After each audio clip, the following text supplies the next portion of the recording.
Good morning, or afternoon, or whatever it is where you are. It's morning barely here, I think. It's Sunday.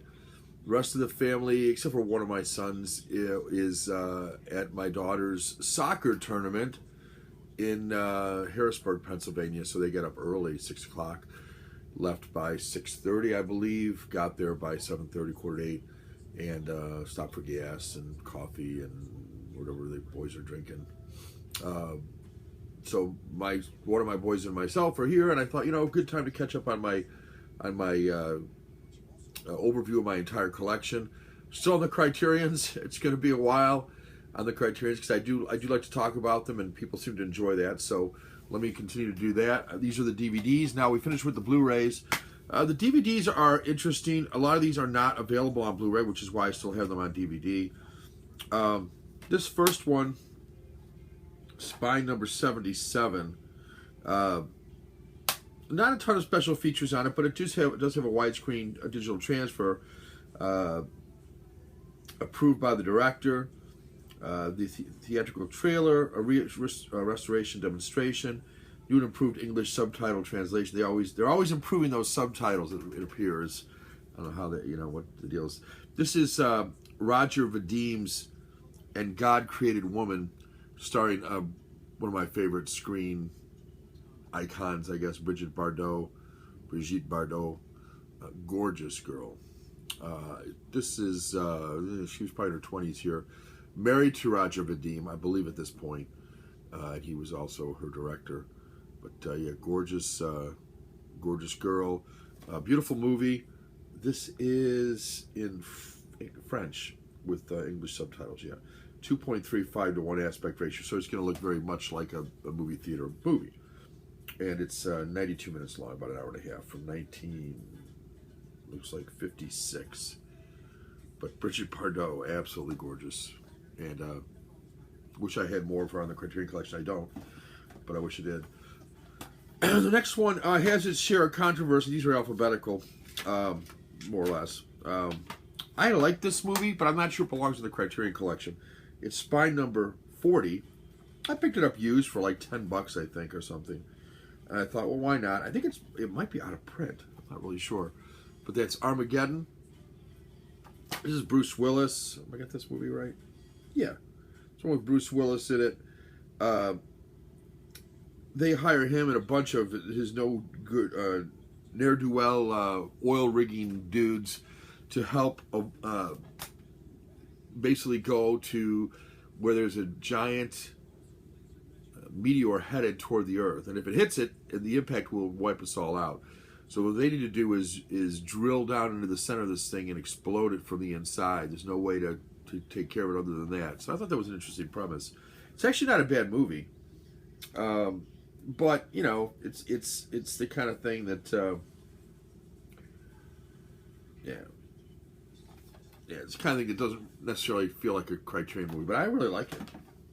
So, whatever. The next one definitely feels like a Criterion movie. Spine number, I hate it with the plastic, 297. That seems like it should be lower. What an interesting movie this is. This is by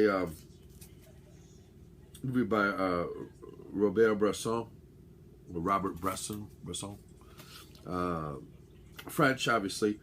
The premise is that there's a donkey, Balthazar, who goes from one person to another, and he's mistreated sometimes he's loved. But it's the story. Well, let me read the back. A profound masterpiece from one of the most revered filmmakers in the history of cinema, director Robert Bresson.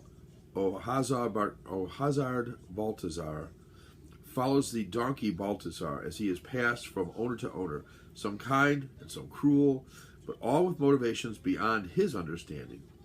Balthazar, whose life parallels that of his first keeper, Marie, is truly a beast of burden, suffering the sins of man. But despite his powerlessness, he accepts his fate nobly. Through Bresson's unconventional approach to composition, sound, and narrative, the seemingly simple story becomes a moving parable of purity and transcendence. Some decent extras on this, and I wouldn't say there's a ton, but 1.66 to 1 aspect ratio, so not quite TV size, but it's in black and white. And of course, it is in French with English subtitles. Au Hazard Balthazar. I like it. Next, you know, I wanted to get this on Blu-ray, and there's a set that's David Lean directional Coward, but I think this is the best of the bunch. It's Spine 76. It's 86 minutes, black and white, 1.33 to 1, so it's going to look just like a TV picture of standard television. This is, well, from No Coward's Place, Still Life, legendary filmmaker David Lean deftly explores the thrill, pain, and tenderness of an illicit romance in the dour Great Britain of 1945. From a chance meeting on a train platform, a middle-aged married doctor, Trevor Howard, who is really excellent, and a suburban housewife, Celia Johnson, also great in this movie, enter into a quietly passionate, ultimately doomed love affair, set to a swirling Rachmaninoff score. Sergei Rachmaninoff, one of my favorite composers of all time. Very romantic. I love his Symphony No. 2 and Piano Concerto No. 2. If you're familiar with Rachmaninoff, those are brilliant pieces. But this is a great soundtrack on this, and I like the I do like the disc and the booklet on this too. I like how they put the picture on the disc. So this is available on Blu-ray, but I've never been tempted to get it yet. I've been happy with the DVD copy. I mean, it looks good to me. Yeah, I'm sure the Blu-ray looks even better, but this looks pretty darn good. That's true for a lot of the movies. I am watching, by the way, I started to watch a movie that I forgot the beginning of it.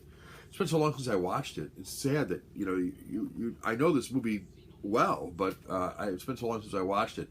And I do love the crew that's on this group, and that is Aliens. I've always been a bigger fan of the first one, but it's been so long since I watched the second one that maybe I need to rethink that a little bit. We shall see. Next up, this one, I don't know, for some reason I thought it was something different than what it was. I'm not making any sense, but pretty thick booklet with it. It's another World War II movie. It's spine number 341, which really surprised me. It's by Powell and Pressburger. If you know anything about Powell and Pressburger, boy, they really directed some wonderful films.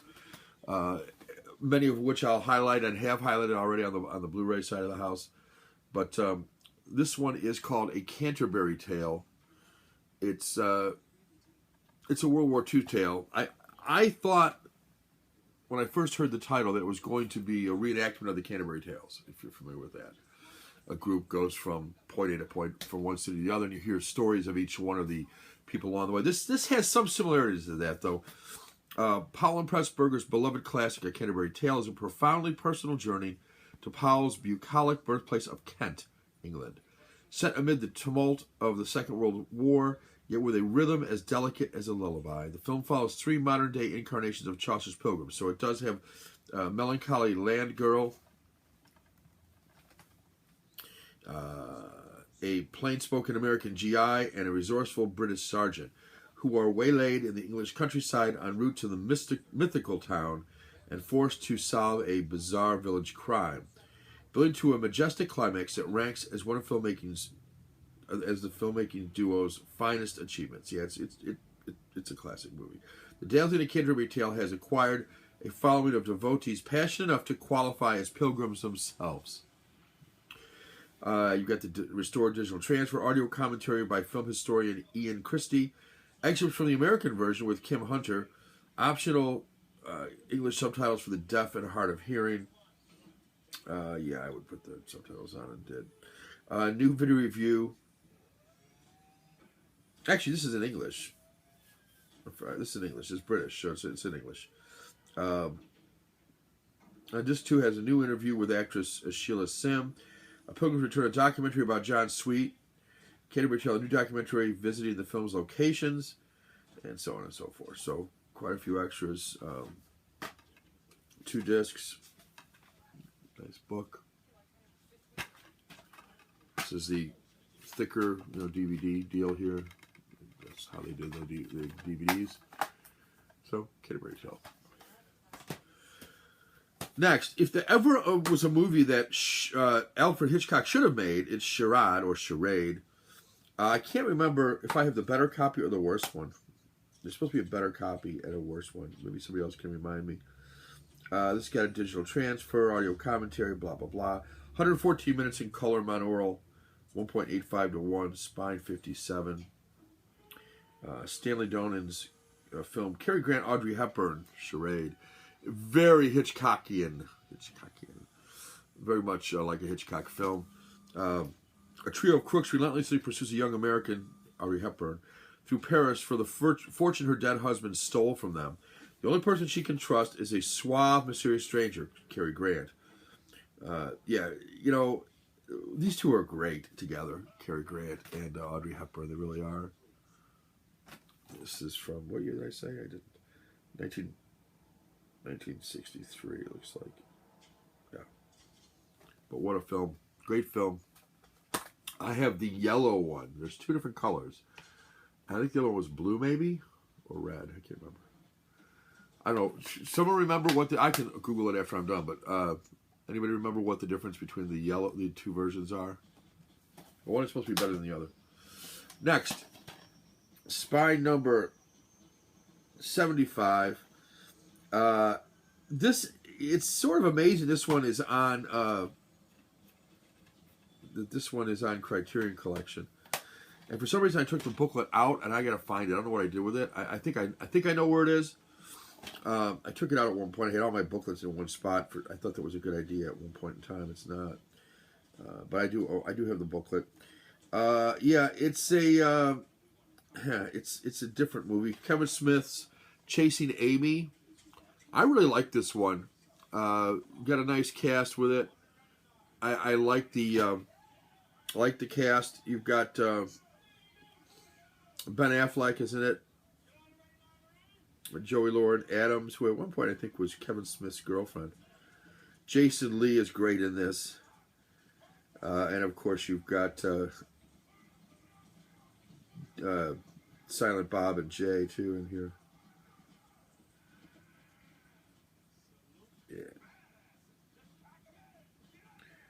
Yeah. Good stuff. Chasing Amy. She is a lesbian, I believe. I remember this right. And one of the guys has a crush on her. Yeah. All right. Next up, a really sad film. Spine number 323. This is Vittorio De Sica's, one of my favorite directors on the Criterion Collection. So you'll see him again later when we get the DVD box sets. This is called The Children Are Watching Us. How freaking sad is this movie? This guy directed some of the saddest movies, and I love them all. I love this movie. In his first collaboration with renowned screenwriter and longtime partner Cesare Zavattini, Vittorio De Sica examines the cataclysmic consequences of adult folly on an innocent child, heralding the pair's subsequent work on some of the masterpieces of Italian neorealism. Children Are Watching Us is a vivid, deeply humane portrait of a family's disintegration. Yeah. Very, very sad. Somebody has an affair, and then the family disintegrates, and the boy is caught in the middle of it. It's a wonderful movie. It really is.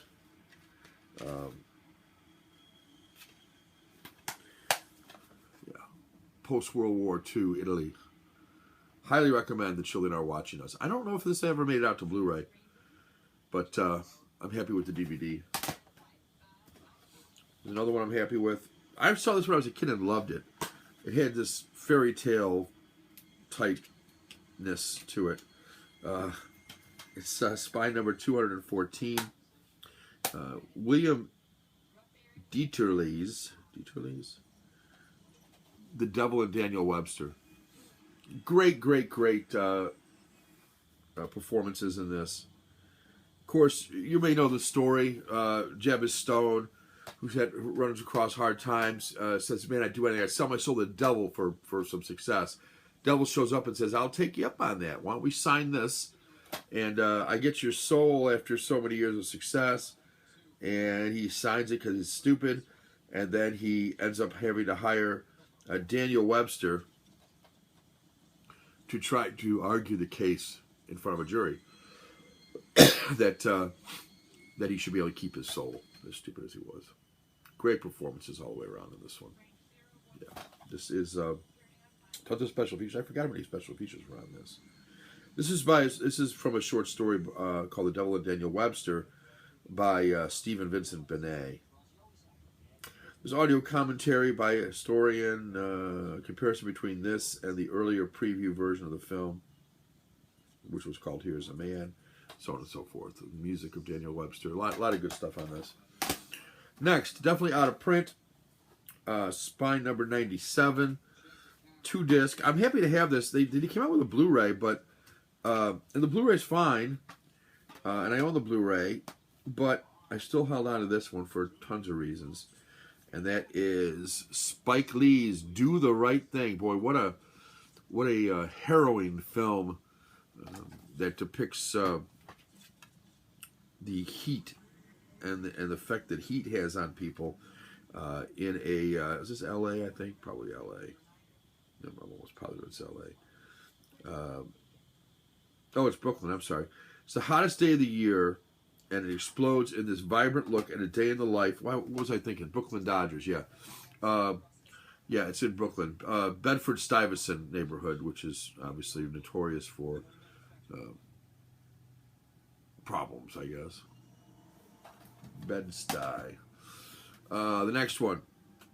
I get this film confused with something else. This is a great film.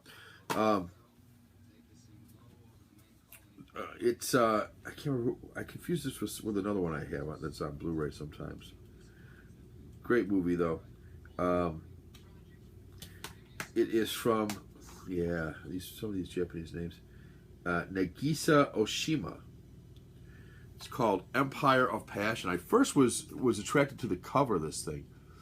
You can see the two characters here looking down a well. There's a ladder here. With an arresting mix of eroticism and horror, Nagisa Oshima plunges the viewer into a nightmarish tale of guilt and retribution in Empire of Passion. Set in a Japanese village at the end of the 19th century, the film details the emotional and physical downfall of a married woman and her younger lover following their decision to murder her husband and dump his body in a well. Yeah, it's a good movie. It's from 1978, 105 minutes. It's in Japanese, of course. 1.66 to 1 aspect ratio. I bought it. I never saw it before I bought it. I love the cover, and I read the back.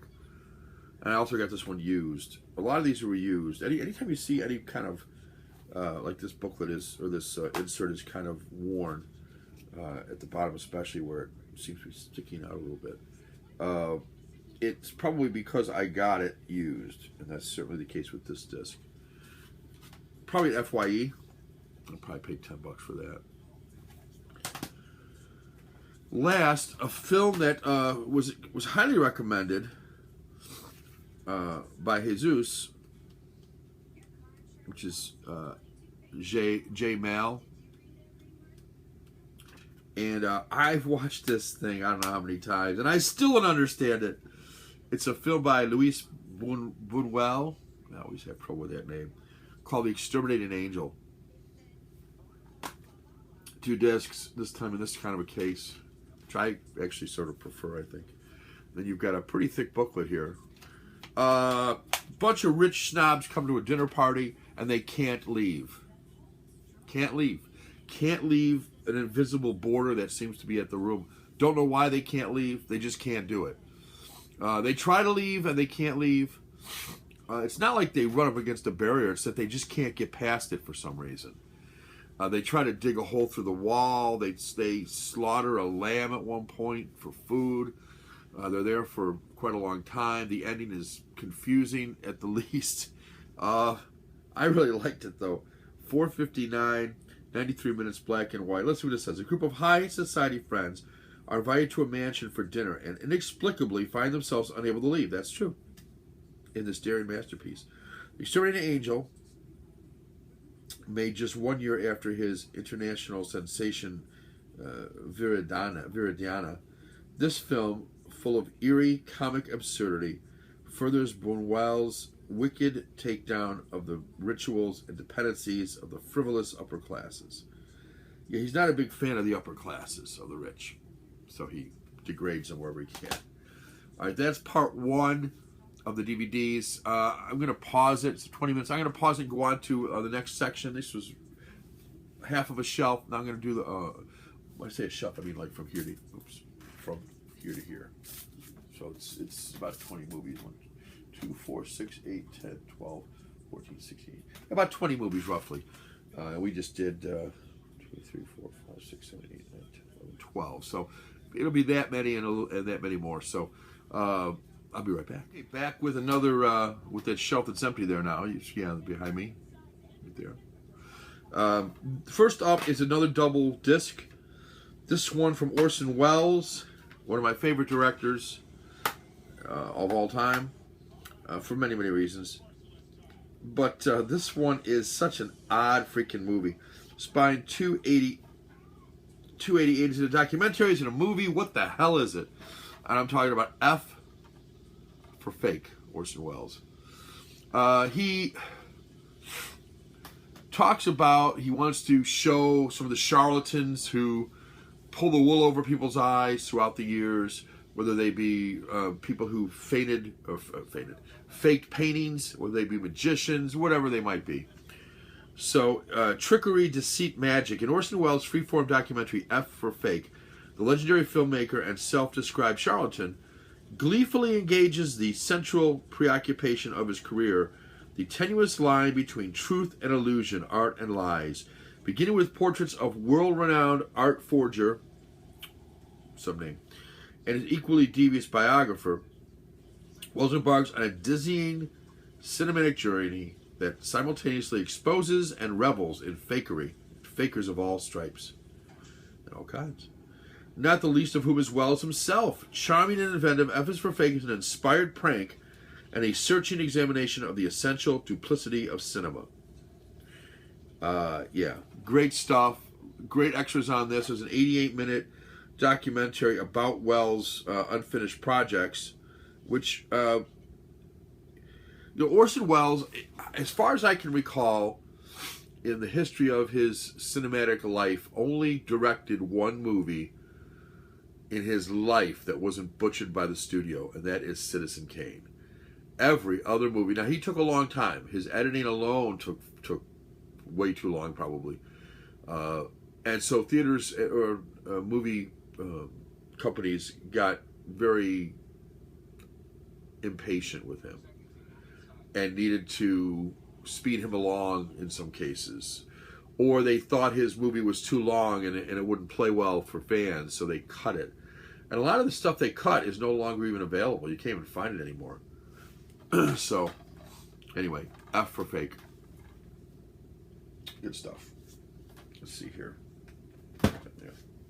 Next is one that I don't have the booklet for, sadly. I should probably see, if somebody has the booklet for this and be willing to photocopy it for me in the same kind of format it's in, and then send it to me so I can assemble it as a booklet, that would be great. Because I really like the movie, but I don't have the book. It's Spine number 318 from 1952, 85 minutes. It's in black and white. This was honored with a Special Foreign Language Film Academy Award in 1952. It's a relentless evocation of childhood innocence corrupted. Renee Clement's Forbidden Games tells the story of a young girl orphaned by war and the farm boy she joins in a fantastical world of macabre play. Yeah, they start to bury things, frogs and different things, in this cemetery that they create, and then as time goes on, they want bigger things in the cemetery. It's a very twisted movie, but I like it. Next up, where am I up to? Right here. One of my first Criterions. We'll get to my first one. I think it was my first one. This is one of them. I found this used in a record store in Syracuse, New York for like $8 on DVD. Spine 99. It's still in print. That is the Rolling Stones' "Gimme Shelter." What a great documentary. This is a documentary that shows the Altamont Speedway concert. This is the one where the Stones brought in the Hells Angels to kind of police it, so there wouldn't be a lot of violence at it. And then somehow, I don't know, the legend is that somebody knocked over one of their bikes or touched one of their bikes and it set off a chain reaction. Somebody ends up getting killed. Right during the show. And they seemingly don't even know. Such a great documentary. A thick book with this. The recollections of the Stones are watching the concert film. So it's behind the scenes how, because they were making the documentary, behind the scenes how this concert got made. The whole, the business of getting somebody like Mick Jagger and Keith Richards and the rest of the Stones on stage. How do they do it? This is a free concert, if I'm not mistaken, which is probably also part of the problem. So it's all the management stuff, and it's the Stones agreeing to this and that. And then it's the concert itself. Meanwhile, they cut away from the concert to show the Stones watching back the footage of the concert, particularly the part where the young man is killed. So it really is an interesting documentary. And the I never can say their name, Maisel brothers, David and Albert do a great job with this. Yeah, good stuff. Next, Spine number uno. A film, I don't know why this is number one, but it's Jean Renoir, a pretty famous director. The Grand Illusion. Here's the disc. Here's the cover. It is in French. Yeah. French with optional subtitles. This is one of the very first prison escape movies. It's hailed as one of the greatest films ever made. Well, that's why it's there. Jean Renoir's anti-war masterpiece stars Jean Gabin and Pierre Fresnay as French soldiers held in a World War I German prison. And Erich von Stroheim, who is famous director himself from the silent era, who also stars in, you think I can remember the title? I went down the path. I can't think of it off the top of my head. He stars a butler in a movie years later. But anyway, he stars as an unforgettable captain. That's Sven Stroheim right there. He's an interesting character. Yeah, great stuff. 114 minutes, 1938, black and white. 1:33 to 1 aspect ratio. Grand Illusion. Okay, next up. One of two movies. I used to have both. I only have this one now. I sold the other one for some ungodly amount of money, which I didn't think it was worth. I picked it up cheap and sold it for a lot. So Spine number 9. I think the other one was Spine 8 or 10. I can't remember.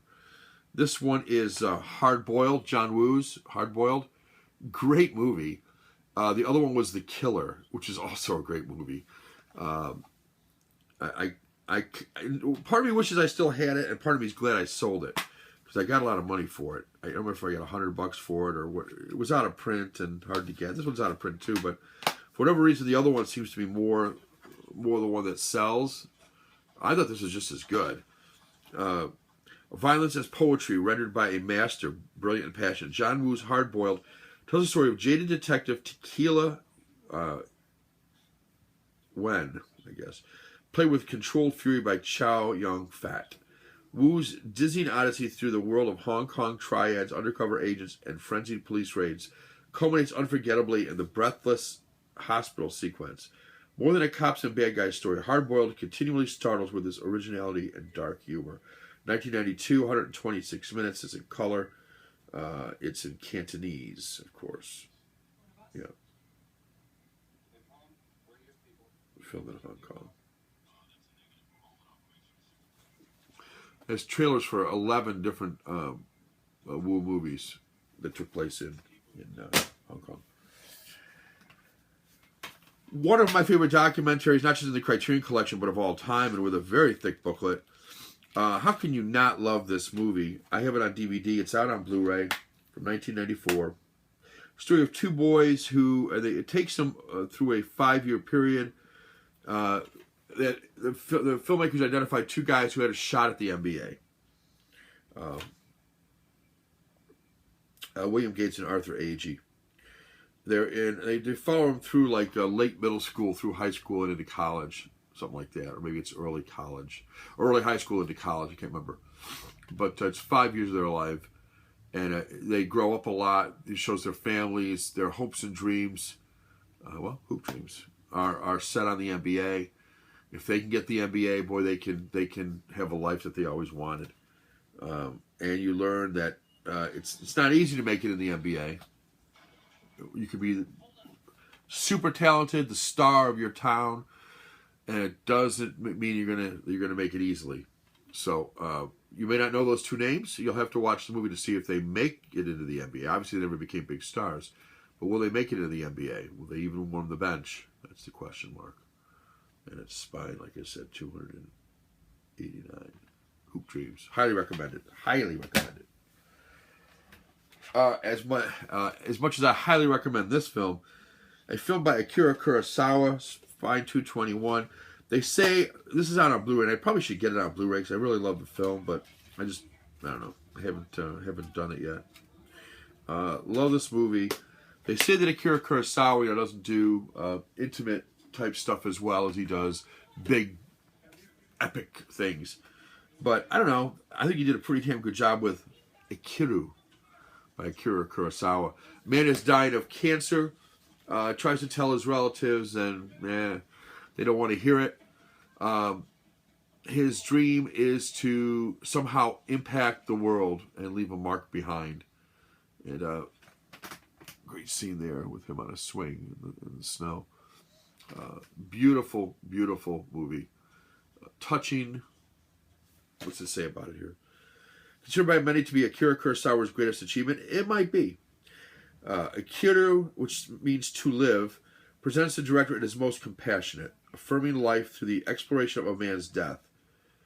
Takashi Shimura plays Kanji Watanabe, an aging bureaucrat with stomach cancer, forced to strip the veneer from his existence and find meaning in his final days. Told in two parts, Akira offers Watanabe's quest in the present, and then through a series of flashbacks. The result is a multifaceted look at a life through a prism of perspectives, resulting in a full portrait of a misunderstood man. Yeah, it's really great how he chose to film this. That's Ikiru. And this one, I have 2 copies of this. Why do I have 2 copies of it? I can't remember anymore. I have 2 copies for some reason. I don't know where the other one is. I may have sold it. I don't know. In any event, this is a film by Ang Lee called The Ice Storm. It's really kind of a beautiful cover there. I don't know what the hell you're looking at. Oh, it looks cold. This is an interesting movie. Suburban Connecticut, 1973.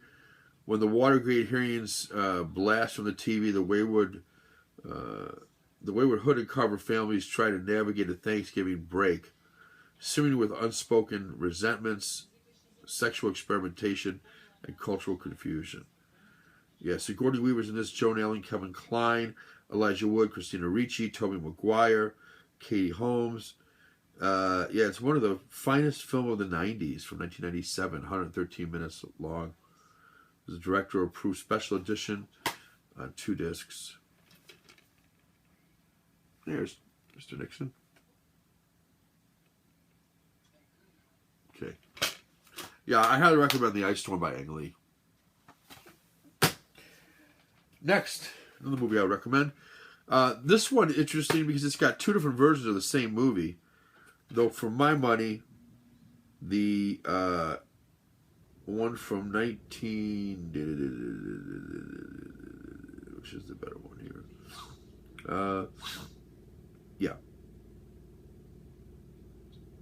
Yeah. The first one's the better one, 1946, in my opinion. Well, both are good. This is Spine number 176, The Killers, Ernest Hemingway. You got two different ones. One directed by Don Siegel, who's not bad, starring Lee Marvin, and the other one directed by Robert Siodmak. Siodmak? I don't know. Hard name to pronounce. With Ava Gardner in it. Smoldering Ava Gardner. And Burt Lancaster. Ava Gardner was gorgeous. So you got two different movies. The 46 one and then the one that made in the 60s. Two for the price of one. Not a bad deal. And tons of extras on both, too. Highly recommend The Killers. Next, a movie by Stanley Kubrick, who for many is one of their favorite directors. Interesting movie. This is Stanley Kubrick's account of an ambitious racetrack robbery. It's one of Hollywood's tautest, twistiest noirs. It is a noir. Starring Sterling Hayden, who I really like. It's both a jaunty thriller and a cold-blooded punch to the gut. Yeah, 1956, 84 minutes. Look at that very iconic picture there, huh? Next up, I haven't watched this in a long time. I remember it's a thriller. It's another noir, and it was Mickey Spillane. 568, Kiss Me Deadly, based on a Mickey Spillane novel. Mickey Spillane, of course, wrote a lot of gumshoe type movies. You can see has a very noir look. The cover and in this dramatic adaptation of Mickey Spillane's novel, directed by Robert Aldrich, the good manners of the 50s are blown to smithereens. Ralph Meeker stars as snarling Private Dick Mike Hammer, whose decision one dark, lonely night to pick up a hitchhiking woman sends him down some terrifying byways. Brazen and bleak, Kiss Me Deadly is a film noir masterwork, as well as an essential piece of Cold War paranoia. And it features as nervy an ending as ever been seen in American cinema. Yeah, no doubt about that. Lots of good extras. Great movie. Highly recommend it. Not going to spoil the ending, but great stuff. And love the black and white cover. Next. I always want to say this is out of print, but I don't think it is. 219. I don't know why I want to say it is, just because it looks like it should be, I guess. It looks old. It's a film by Federico Fellini. And Federico Fellini, known for a lot of things. He cast his wife in this, and her name is... I should know.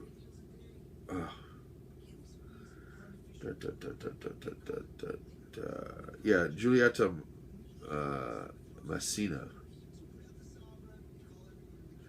There's never been a face quite like that of Giulietta Messina. Her husband, Federico Fellini, directs her as Gelsomina in La Strada, the film that launched both of them to international stardom. Anthony Quinn is in this, stars as Zampano. They join up as a traveling circus. It was voted the best film in 1956. Spine 219. She's a great comedian. Kind of predates Lucille Ball. I wonder if Lucille Ball took any of her cues from her. But great movie. This next one I haven't watched. I don't know why. I should watch it. Looks like a great movie. I just haven't done it. Spine 103. I picked it up for cheap. Barbara Stanwyck and Henry Fonda in The Lady Eve. I believe they're on a boat. Let me see. Conniving father and daughter meet up with the heir to a brewery fortune, a wealthy but naive snake enthusiast, and attempt to bamboozle him at a cruise ship card table. Yeah, that's right.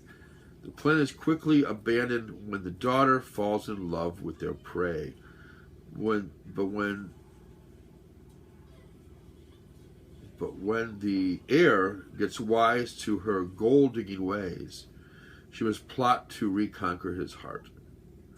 One of Sturgis's most clever and beloved romantic comedies, The Lady Eve balances broad slapstick and sophisticated sexiness with perfect grace. There you have it. Looks old, doesn't it? It is. This one's not so old. Great movie from the 90s, maybe? No, what am I thinking? The 1979. Is that old? Hard to believe. I guess it would be. Anyway, Spine 61. I always loved this movie. More so than The Holy Grail. I really, really like The Life of Brian, Monty Python. This is, Brian is mistaken for the Messiah, for Jesus. His life parallels Jesus' life in that they're about the same age. Both are born in Bethlehem. His mother is a trip. He keeps denying he's the Messiah. Famous scene where he denies the Messiah, and then people say, only the Messiah would deny he was the Messiah. He says, no, you idiots, I'm really not the Messiah. Oh, he's denied he's the Messiah. He's got to be the Messiah. That proves it. All right, then fine, I am the Messiah. Now, how do you believe I'm not? Oh, he admits he's the Messiah. So it's a great scene if you've never seen it.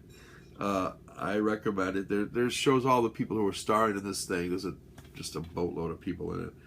Of course, John Cleese, Terry Gilliam, Eric Idle, Terry Jones, Michael Palin, the Monty Python cast. Great. If you've never seen The Life of Brian, watch it. A great scene on the cross. A great musical number from the cross. Come on, how could you go wrong? Great stuff. Spine 235. A movie I haven't watched. I don't know why. Burt Lancaster. I guess I never could bring myself to watch it. It's supposed to be a great movie, and I've got a great version of it. 3-disc. So you've got the original version, then you've got the supplements, and then you've got the American version. It's 100. Maybe this is why I never watched. 185 minutes. It's in Italian with optional English subtitles.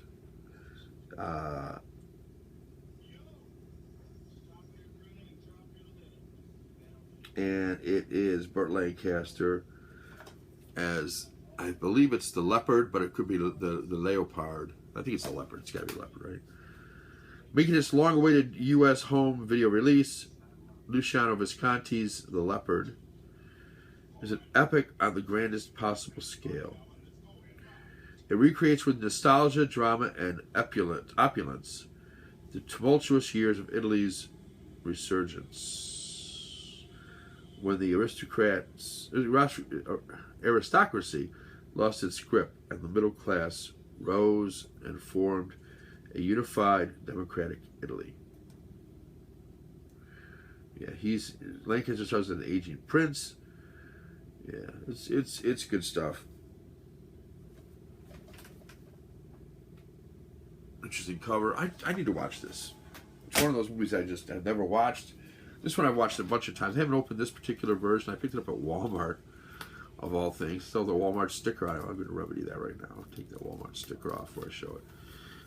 But I haven't opened this. It is a comedy. It's a Wes Anderson film. Wes Anderson, of course, spotlighted in the Criterion Collection quite often. This is The Life Aquatic with Steve Zissou. He going after a rare fish that killed his partner. Tons of great co-stars in this. Let's open this up. I don't know why I never have.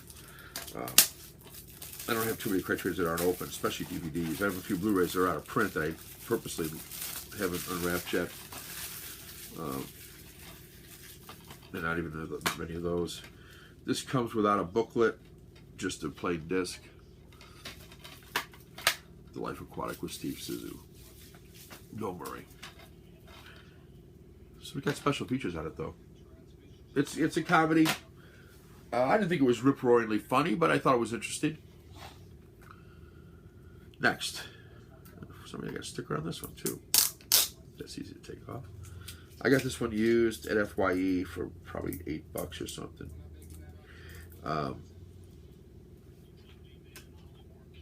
Helen Mirren's in this.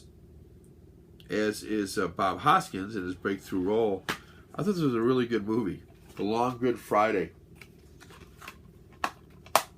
The cover is kind of bland, but from, when is this from? Oh boy, it's hard to read. 1979, 114 minutes, is in color. 177 to 1 aspect ratio, odd. Special features. It just has the original trailers is all is on this. I thought it was a good movie, though. It's kind of like a seedy underworld type, gangland type thing. Excuse me. Last but not least, this one's been redone. Stickers on these movies. This one's on the inside for some reason. It's probably a library copy or something, but as I recall, it's in pretty good shape. No booklet again. I got this one cheap too. Spine 49. I always liked the movie itself. I think I got it for like $8. Again, probably at FYE. The Lord of the Flies. British schoolboys trapped on an island. They at first have somewhat of a decent society, and then the underside of humanity takes over, and yeah, good movie though. I like this. I like this movie a lot. It's one that I watched when I was in school. Also read the book and used to teach English, and I taught that as well. All right, that's it for this group of DVDs. We'll pick up the next time with what are we up to, about the L's and M's. So we'll pick up and catch at least one more shelf next time, and then we'll hopefully finish up the single disc or single and double disc DVDs and get into these box sets down here. Quite a few box sets that we'll look at, including one of my favorite Criterions of all time, a DVD. All right, guys, till the next time.